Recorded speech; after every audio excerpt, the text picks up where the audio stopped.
Bueno, me alegro que han venido otra vez, habiendo escuchado el domingo pasado el mensaje de mayordomía.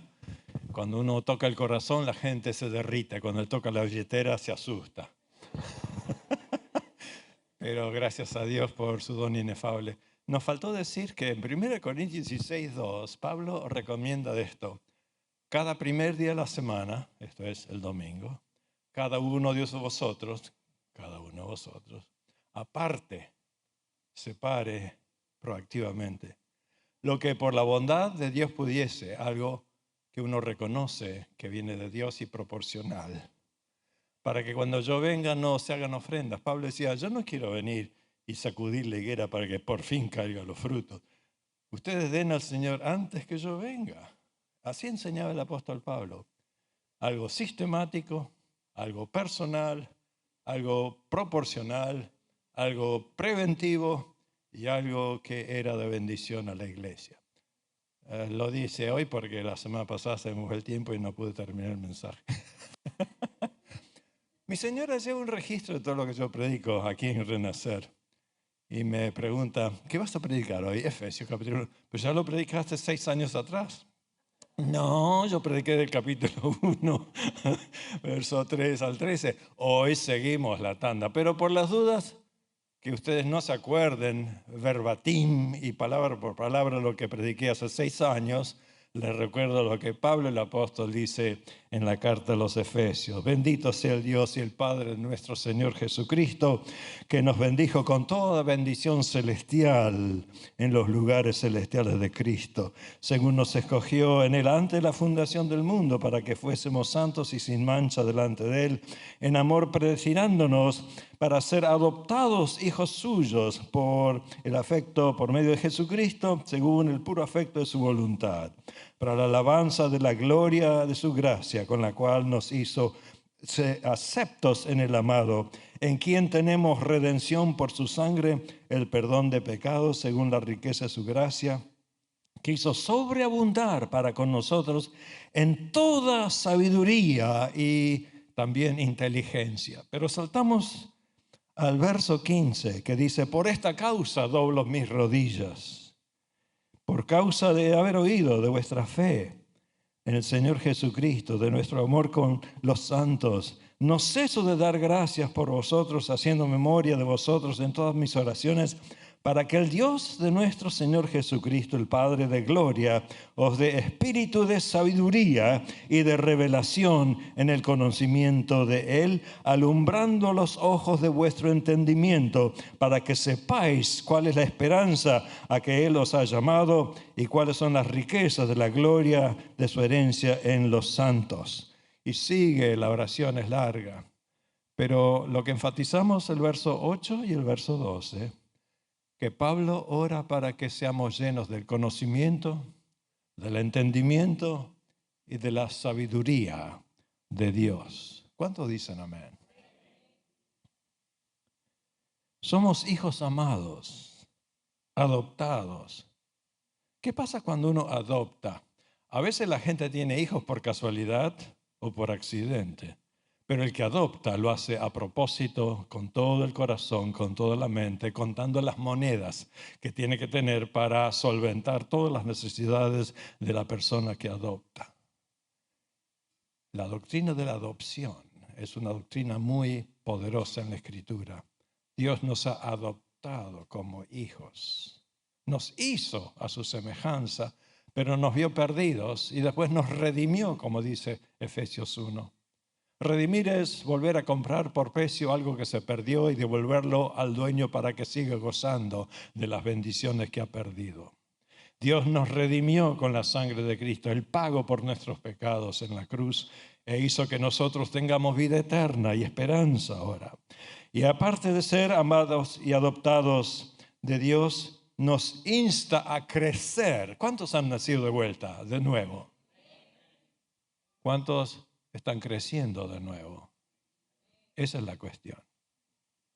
Nacer, uno nace, pero Dios no nos deja huérfanos, no nos deja a la deriva, no nos deja bebés, digamos. Cuando un chiquito tiene 6 meses, 1 año y dice gugu gaga, la madre ahí se derrite el corazón. Dice gugu gaga, dice gugu gaga. Pero si tiene 18 años, encontró una señorita que le gusta y le dice, Gugu Gaga, me parece que hay que mandarle un poquito a cierta terapia para que se anime a desarrollar sus facultades cognitivas, emocionales y espirituales, ¿sí o no? Entonces, dejémonos de decir Gugu Gaga y vamos adelante a la perfección, a crecer en Cristo, en conocimiento, en entendimiento y en sabiduría espiritual. Entonces, el conocimiento, el entendimiento es un factor muy preponderante en la sociedad de hoy. ¿Cuántos escucharon de la inteligencia artificial? ¿Cuántos la están usando? Ya viene embutida en el iPhone de este año. Es decir, que a lo que se le ocurra. Había un pastor que trató de ver cómo la inteligencia artificial se las arregla para componer un himno evangélico con dos cosas, Jesucristo y chicle de mascar, el bubble gum. ¿Han escuchado a veces un himno que hable de Cristo y de bubble gum? Bueno, la computadora se lo compuso en 3 segundos, con un montón de versos y coros y todo, hablando de Cristo y metafóricamente de la goma de mascar. ¿Qué te parece? Muchos pastores ya ni se ponen a estudiar la palabra. El domingo a la mañana, a las 4 o 5, se levantan y hacen todo el sermón con la inteligencia artificial. Porque es factible. ¿Por qué? Porque ha entrado en todas las esferas de la vida.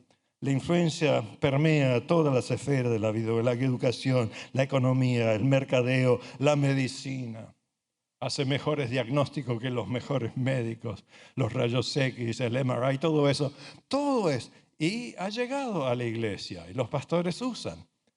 Así que hay un montón de cosas que ni sabíamos y ahora sabemos. Hay demasiada información. Nuestros chicos, 4 o 5 años, ponen 2 o 3 teclados y saben lo que nosotros nunca supimos hasta los 16 o 17 cuando nosotros crecíamos. Hay un surplus, hay demasiada cosa que está al alcance de los dedos del conocimiento de los niños. Lo que hay es mucha información, mucho conocimiento. Lo que no hay es un entendimiento de la voluntad de Dios. Y mucho menos sabiduría en cómo usar el conocimiento y el entendimiento. Por eso, la provisión de datos digitales no se equipara a la revelación de Dios, su palabra, su concernir ético, moral y espiritual. El enfoque secular en la búsqueda del conocimiento y el entendimiento de la realidad física, social, el entendimiento de cómo es que las cosas trabajan.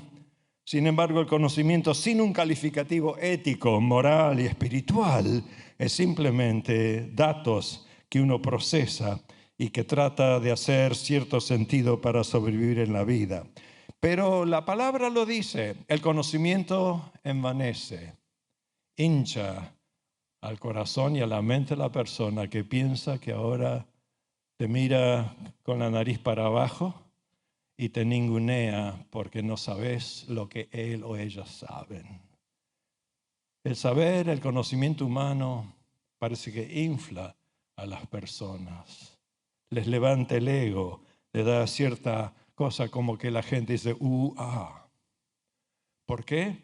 Porque han alcanzado un grado de conocimiento y sabiduría descomunal y vez tras vez tenemos que reconocer que el conocimiento sin calificativo ético, moral, espiritual no basta, porque simplemente envanece, refuerza el orgullo, la vanagloria, enaltece a la persona que trata a sus semejantes como incautos y los rebaja o desmerece o degrada como si fuesen objetos de uso o de manipulación.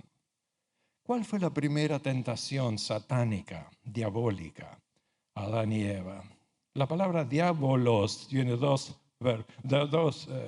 concepciones griegas. Diabolos es como uno que tira un pelotazo y parte en dos a lo que está en su frente. Es un divisor. El diablo es el divisor de la persona humana y Dios, y de la persona humana y sus semejantes, y de la persona humana con su propio raciocinio ético y moral. El diablo siempre ataca de esa forma. ¿Cuál fue la primera tentación? Con que Dios le dijo que no coman eso. Dios sabe que si ustedes lo hacen, van a conocer más, saber cómo Él sabe. Van a abrir los ojos. Van a ser como Dios. Apeló a 3 cosas: a la codicia de los ojos, a la codicia de la carne y a la vanidad de la vida, al orgullo de ser y hacer las cosas como si fuesen dioses, pero sin Dios. A eso lo llamamos el humanismo. El humanismo trata de ser y hacer las cosas que Dios es y que hace, pero que no es. Y eso es lo que mucho de la inteligencia artificial está anhelando, que el ser humano llegue a la cúspide de su potencial creativo, de tal manera que haga y sepa y que compagine hipótesis y que tenga trillones de datos que lo envanecen y que dicen: no necesito a Dios, aprieto un botón y sé todo lo que tengo que hacer. Hago todo lo que tengo que hacer, mi vida va a ser... Inclusive me compro un Tesla, aprendo un botón y me siento ahí a tomar mate porque el Tesla va y viene. Yo tenía a un alumno de la Facultad de Teología Integral que fundamos en Buenos Aires, que estaba hospedando en casa haciendo su doctorado. Y lo recogió un pastor porque yo estaba en Atlanta y él lo recogió. ¿Y qué pasó? Dice Martín, él vino una vez aquí hace años atrás. Pero dice que se sentó y él apretó un botón con la dirección de mi casa. Y el auto agarró viaje. Y estaban ahí chacoteando y charlando y todo eso. Y el auto llegó a mi casa y paró. Justamente al frente de la puerta de mi casa. Así que eso es lo que hemos logrado. No necesitamos tanto de otras personas, sino de las maquinarias que hacen las cosas para que nosotros tengamos un estilo de vida más cómodo. Los sistemas totalitarios usan y usarán más acentuadamente a la inteligencia artificial para captar, para conocer, para perfilar, para controlar a las personas que ofrecen sus datos mediante los medios masivos y llegan a ser masas psicológicamente controladas. Y funciona como el ojo del hermano mayor que sobrepone y sobrevé toda criatura. Ya está pasando en muchos países africanos y latinoamericanos, inclusive en Argentina, en la provincia de Jujuy. Los jujeños decían: ¡ay, qué lindo! China nos ofrece que podemos reconocer a todas las personas en su cara.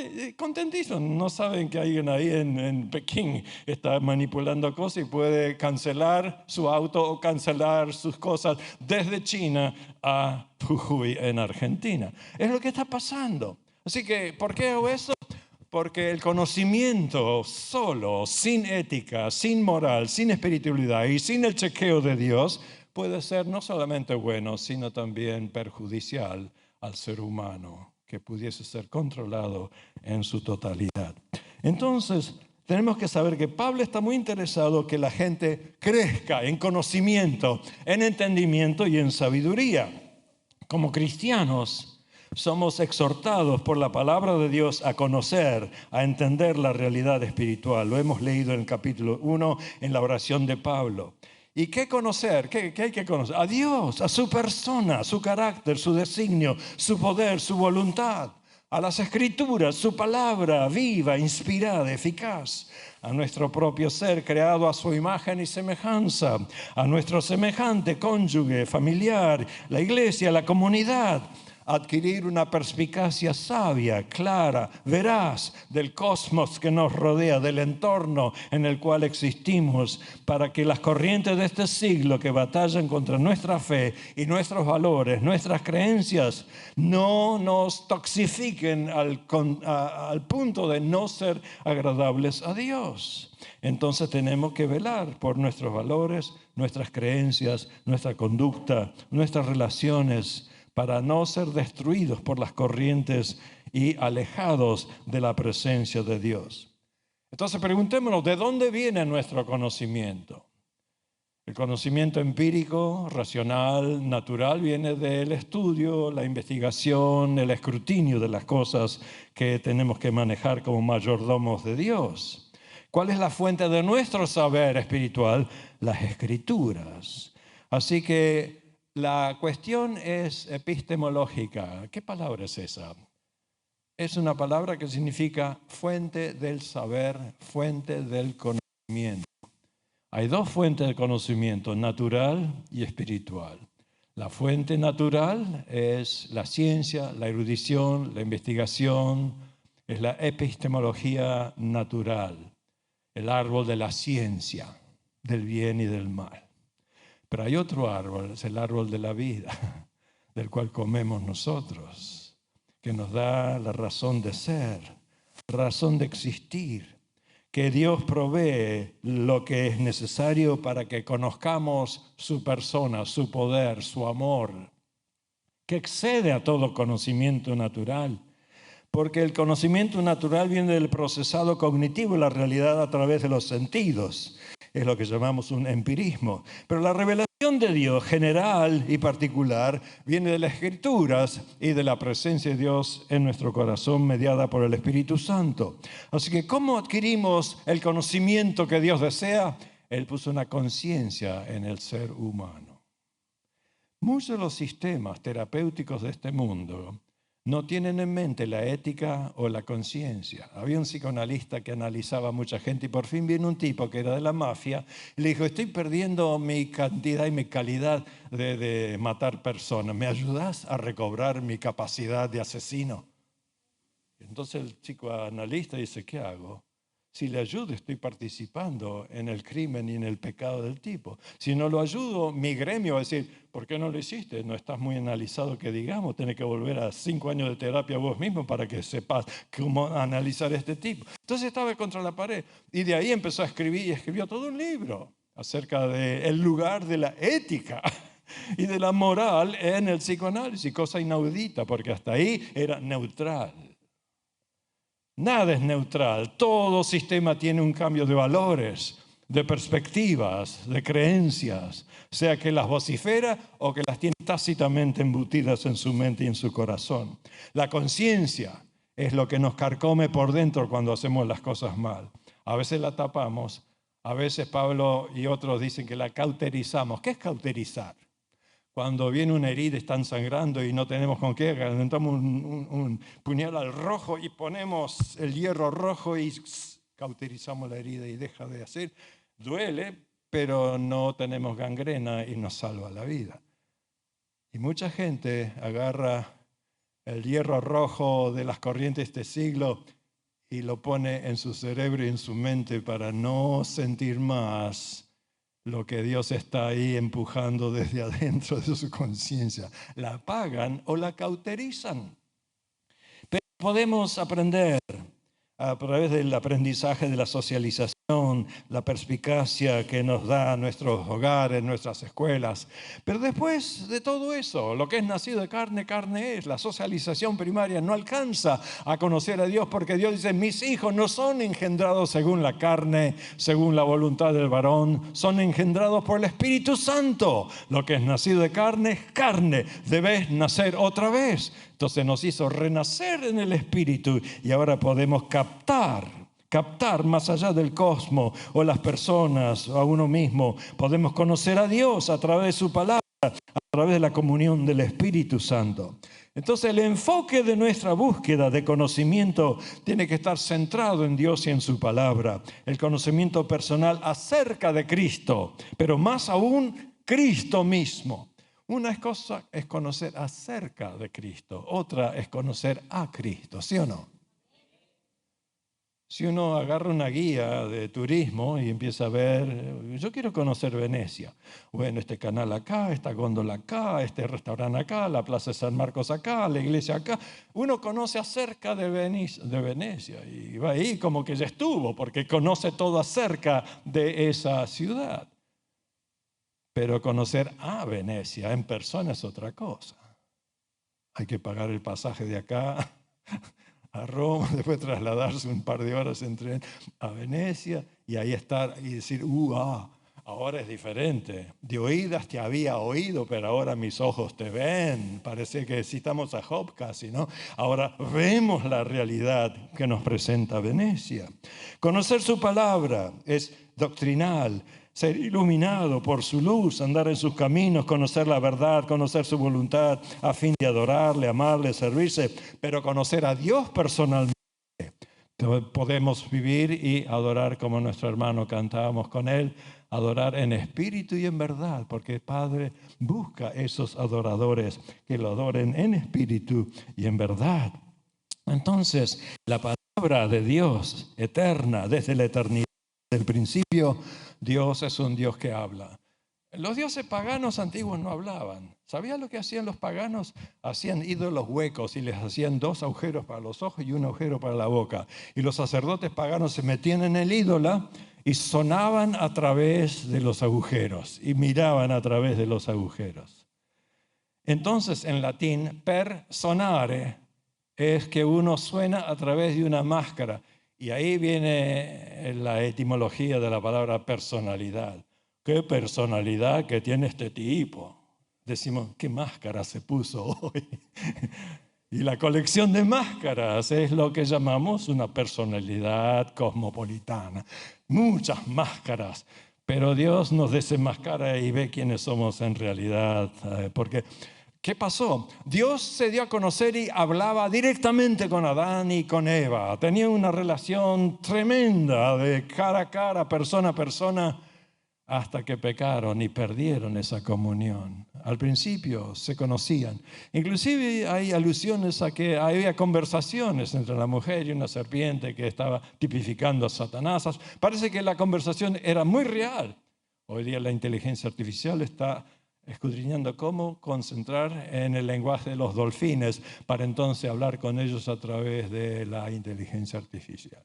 Bueno, eso ya es en Génesis capítulo 1. Dios hacía que había una comunicación con el ecosistema de tal forma que no había impedimento porque todo era perfecto. Hasta que el pecado entró y destruyó esa armonía, esa comunión con Dios. ¿Y qué hizo Dios? No dejó de hablar. Porque cuando Adán y Eva pecaron y su conciencia les remordió y se escondieron y huyeron, Dios dice, ¿dónde estás tú? Y se escondieron. Y los pesca ahí detrás de los matorrales y dice, ¿qué pasó? Es que oímos tu voz y tuvimos miedo. ¿Miedo? ¿Eh? ¿Desde cuándo cuando escuchamos la voz de Dios tenemos miedo? ¿Por qué tenemos miedo? Porque metimos la pata, porque pecamos. Antes de pecar no había miedo, no había ansiedad, había comunión, amor, paz, gozo, prosperidad en la presencia de Dios. Pero la palabra de Dios, después de haber pecado, viene como juicio, viene como exhortación, aparte del amor de Dios. Entonces la consecuencia del pecado es la separación, la depravación y la deprivación de Dios y su palabra, porque el ser que oyó la voz con ansiedad y miedo, culpabilidad y vergüenza, huyó, se alejó, se distanció, trató de estar fuera del alcance de su voz y apeló a sus defensas. Se hizo delantales con hojas de higuera. Ahí empiezan las defensas contra la ansiedad, la negación, la supresión, la racionalización, la proyección. ¿Y cuántas defensas? La hija de Freud compaginó todo un libro de todas las defensas que el ser humano tiene para no afrontar su propia ansiedad, digamos. Adán y Eva están ahí defendiéndose, incapaces de captar y entender cabalmente la voz de Dios. Y desde ahí que la mente del ser humano ha sido afectada. ¿Cómo presenta el Nuevo Testamento a la mente del ser humano? Tito capítulo 1, verso 15 dice que es corrupta. Romanos 1:28 dice que es reprobada. Efesios 4:17 dice que es fútil y vana. Lucas 24 dice que es obtusa, lenta y densa, incapaz de conocer a Dios o entender sus caminos, según 1 Corintios 2:14. Cautiva a la ley del pecado, Romanos 7:25. Sigue los dictados de la carne, Romanos 8:6. Es hostil hacia Dios, Romanos capítulo 8, verso 7. Puedo seguir citando la Biblia para decir cuáles son las descripciones de la mente natural, carnal, pecaminosa. No puede captar la voz de Dios, no puede hacer caso a la voz de Dios. Está alejada, está pervertida, cauterizada, enfoca sobre lo que es fútil, tiene la vanidad bajo el sol como paradigma, corre detrás de las cosas de este mundo, es sensual. En resumen, no importa cuán sofisticada, cuán avanzada o brillante es la mente humana en su estado natural, no entiende la voluntad de Dios, no capta la voz de Dios, no capta las cosas espirituales, es ajena a Dios, no establece un diálogo con Dios, ni conoce su voluntad. Entonces empieza a distorsionar, una mente perversa. Entonces toma una generalización falsa y la distribuye a todo el mundo. Atribuciones subjetivas, equívocas, inferencias arbitrarias de la voluntad de Dios. Proyecciones de un Padre natural con atribuciones negativas debidas a las distorsiones en percepción. Una persona que sufrió abuso sexual o físico o negligencia por parte de su padre o su madre, empieza a proyectar a Dios eso, como que Dios tiene la culpa de lo que este malandra hizo con esta chica. ¿Qué tiene que ver Dios con tu papá o con tu mamá que metieron la pata y te arruinaron la vida? Pero así es la mente humana. Proyecta con los filtros de su experiencia distorsionados, cauterizados y opacos. Proyecta imágenes a Dios que no tienen la relevancia o la resonancia con el Dios verdadero. No te harás falsas imágenes, dice la Biblia. No solamente de oro, plata o yeso o madera. No te harás imágenes mentales que distorsionen a la presencia, a la verdad, a la persona de Dios. Muchos cristianos tienen imágenes cerradas de Dios. Un Dios conveniente, un Papá Noel que le tira chocolatitos cada Navidad. Cuando las cosas van mal, ¿sí? ¿Dónde está Dios? En el mismo lugar que estaba cuando no te pasaba eso. Dios es inmutable, Dios es perenne, Dios es eterno, Dios es fiel. Él es el mismo hoy, ayer y por los siglos.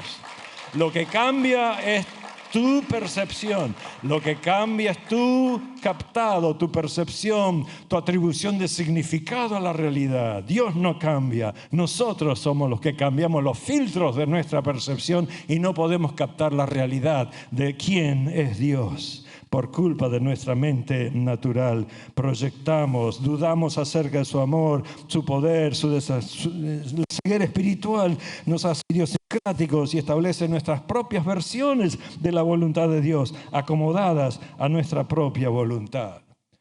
Dios nos va a juzgar por la manera en la cual lo predicamos, lo enseñamos, lo presentamos a la gente. La mente natural duda de la verdad de Dios, de las promesas de Dios. Había un hermano pentecostal que decía, antes de estar lleno del Espíritu, yo dudaba que la ballena se lo tragó a Jonás. Ahora que tengo el Espíritu, me atrevo a decir que Jonás se tragó a la ballena. Epa, se te fue la mano un poquito. No somos tan irracionales, aun cuando somos pentecostales. Tenemos que ser no incautos, sino sabios en el manejo de la realidad. Pero la mente humana minimiza el poder de Dios, los reclamos de Dios, los mandatos de Dios y magnifica lo trivial, lo inconsecuente. La mente natural no puede captar ni entender las cosas de Dios porque le son locuras, según Pablo a los Corintios en la primera carta, al capítulo 2. Necesita ser regenerada, renacida, transformada, conformada a la voluntad de Dios. Pero a pesar de la caída, Dios proveyó un sustituto. Habló a Adán y Eva de vuelta y los cubrió con pieles, redimiéndolos y haciendo que caminen en sus caminos otra vez. Después le habló a Caín, le habló a Noé, le habló a Abraham, habló con Moisés. Dio su palabra escrita en piedra a través de Moisés, el antiguo pacto, su voluntad expresa para su pueblo. Y el pueblo no quiso la voz directa, dijeron, danos un mediador porque no podemos aguantar la voz de Dios. ¿Por qué? Porque eran pecadores y no podían sufrir la presencia de Dios real. Moisés tuvo que mediar a través del tabernáculo, de las ofrendas, del sacerdocio con el pueblo.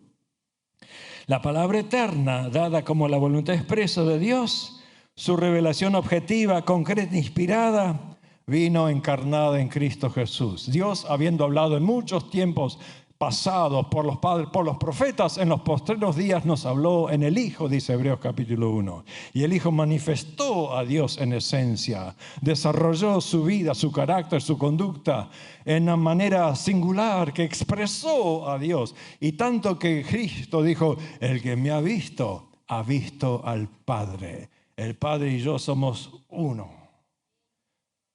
Había un chiquito que estaba escuchando el mensaje y vino un predicador que era más fiero que el susto a medianoche, más fiero que pegarle a la madre.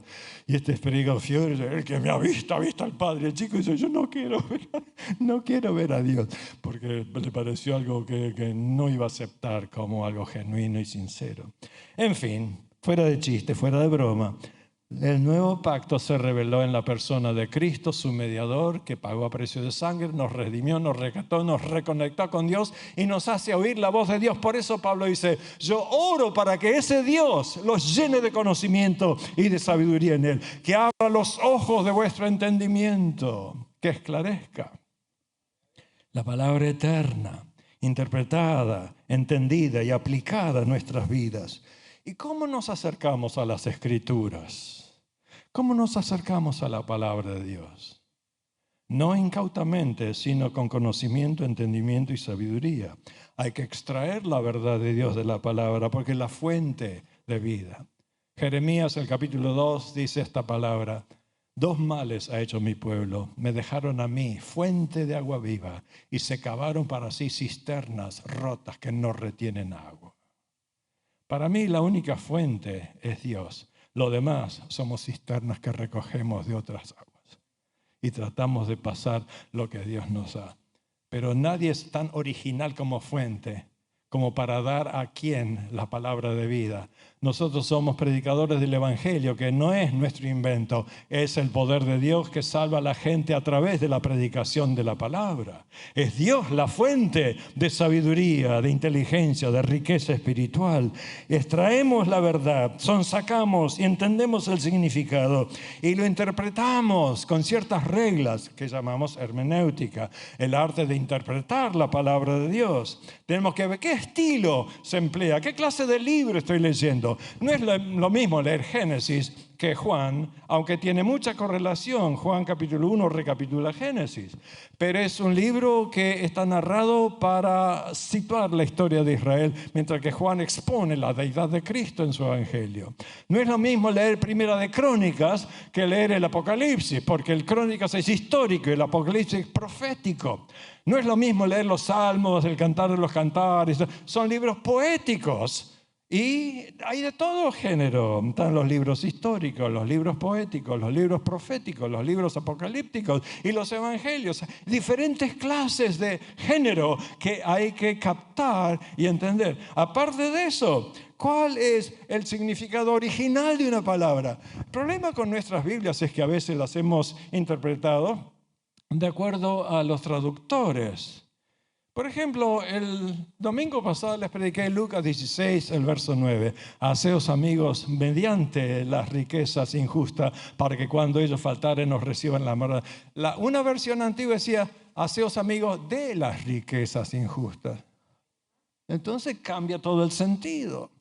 En Efesios hay muchas palabras y en Romanos 5, justificados pues por la fe, tenemos paz para con Dios. Pero otra versión dice, hemos llegado al lugar que podemos experimentar la paz. Entonces, ¿la tenemos o tenemos que buscarla todavía? ¿Se das cuenta? Que muchas. Inclusive la naturaleza de Cristo, homousías o homoiusías en griego, una jota, una iota, separa a la significativa que Cristo es Dios o que se parece, es semejante, pero no tan Dios. Una jota de separar. Y la iglesia en el concilio calcedonio se pelearon por 46 años para finalmente establecer el dogma de la naturaleza de Cristo. Así que cuando leemos la Biblia no seamos incautos. Sepamos que tiene cierto estilo cada libro que leemos, que tiene cierta significativa en el lenguaje original hebreo, arameo y griego. Y que también la intención del autor, ¿qué es lo que el autor quiere? ¿Cómo sé la intención del autor? Había un predicador en Puerto Rico que decía, tu vara y tu callado me infundirán aliento. Agarró para los tomates la palabra de Dios, digamos. No le amaneció a ese. Es decir, que el tono que le das, digamos, es diferente cuando uno lo predica como que Dios está rabioso o que Dios está amorosamente llamándonos al arrepentimiento, según la intención del autor, pero también según la intención del predicador. Muchos predicadores toman parece una goma de máscara, estiran la Biblia, la comprimen y la ajustan a lo que ellos quieren decir. Y es maravilloso cómo Dios pareciera decir lo que ellos quieren que Dios diga, en vez de decir lo que Dios realmente dice. ¿Te das cuenta cómo leer la palabra de Dios? No solamente eso, su trasfondo, su contexto. ¿Por qué en Corinto las mujeres tenían que cubrirse el pelo? ¿Me puede decir? Hay toda una historia cultural, social, ecosistémica, costumbres. ¿Cuántas costumbres bíblicas? ¿Cuántas costumbres hace 2000 años atrás? Hoy día tenemos que ponerlas en su contexto original. Inclusive la esclavitud era permitida, aún entre los cristianos. La palabra de Filemón, Onésimo, era un esclavo. Y hoy día, ¿quién tiene esclavos? Pero hoy día hemos avanzado. Pero la cuestión es esta, de que uno tiene que ver cómo se aplica algo del primer siglo a este siglo. Entonces la cuestión es esta: estilo, género literario, situar la palabra en su sentido intencional, histórico, poético, evangelístico, apocalíptico, poner la escritura en su contexto histórico y cultural para captar todo el significado y situar la audiencia a quién se dirigió. ¿Quién eran los colosenses? ¿Quién los tesalonicenses? ¿Quién los gálatas? Si no sabemos quiénes eran, no nos amanecen muchas cosas que pasaban en la iglesia ese entonces. Por ejemplo, Pablo dice que tomemos la Santa Cena, que hagamos todo decentemente y con orden. ¿Por qué? Porque se emborrachaban en la Santa Cena, porque traían todas sus comidas y no lo hacían con juguito de uva, lo hacían con vino. Entonces mucha gente se emborrachaba y estaban ahí panza para arriba, tirados, y otros sufrían hambre. Y Pablo dice, no, acá vamos a estar todos juntos, tengamos los elementos y de aquí en adelante participamos en la Cena del Señor simbólicamente. Y también muchas cosas en Corinto, muchas cosas en Galacia, muchas cosas que atañan a la cultura, a la tradición, a los usos, a las costumbres. Por favor, cuando lees la Biblia, investiga un poquitito. Y si no sabes, pregunta. Y si no, si vas a la inteligencia artificial, te va a decir cosas que alguno se lo dijo a la inteligencia artificial. Hay que cotejar, hay que entender, hay que captar su significado, interaccionar. El autor, atesorar la escritura en su forma literal, los aspectos figurados, metafóricos, simbólicos, deducir, analizar, sintetizar inductivamente, compaginar abstractamente y por fin alcanzar cierto significado que nos ayude a entender la palabra de Dios. Un día un etíope que servía a la reina estaba en un carrito leyendo Isaías. En ese tiempo nadie tenía la Biblia a su disposición. Hoy día tenemos la Biblia en todos los sentidos. ¿Cuántas Biblias hay en mi iPhone? ¿Cuántas versiones tengo en el iPhone simplemente? Y está a la palma de mi mano.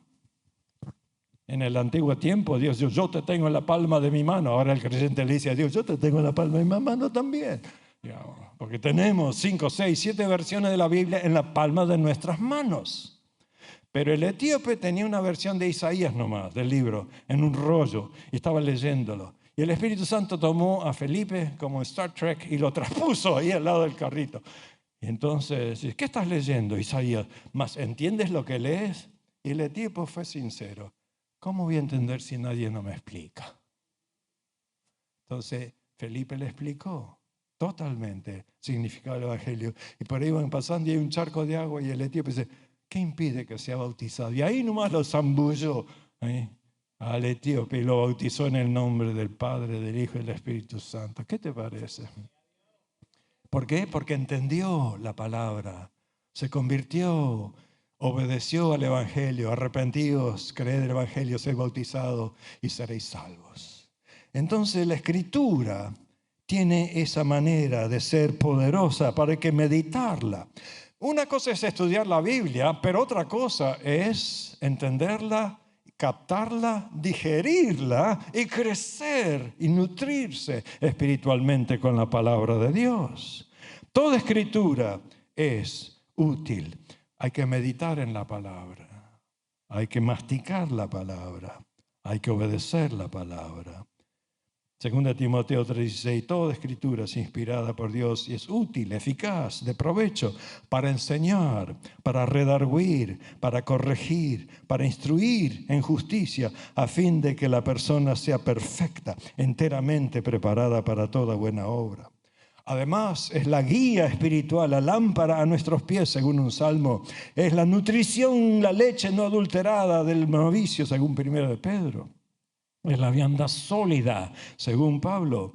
Es la fuente de limpieza. ¿Con qué limpiará el joven su camino? Con guardar tu palabra.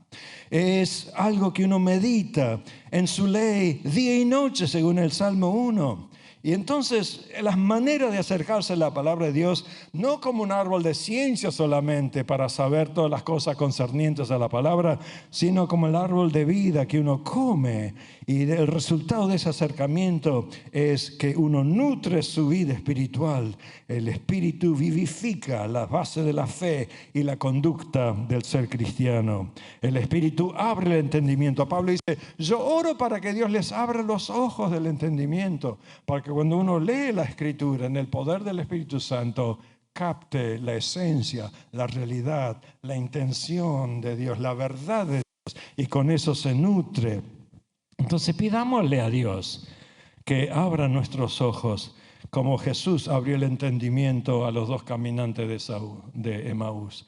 Dos discípulos que estaban ahí todos tristes, embargados de pena y de nostalgia y de angustia, porque habían crucificado a Cristo y no lo vieron más. Estaban caminando a su aldea, todo un día entero de caminata hacia el norte de Jerusalén.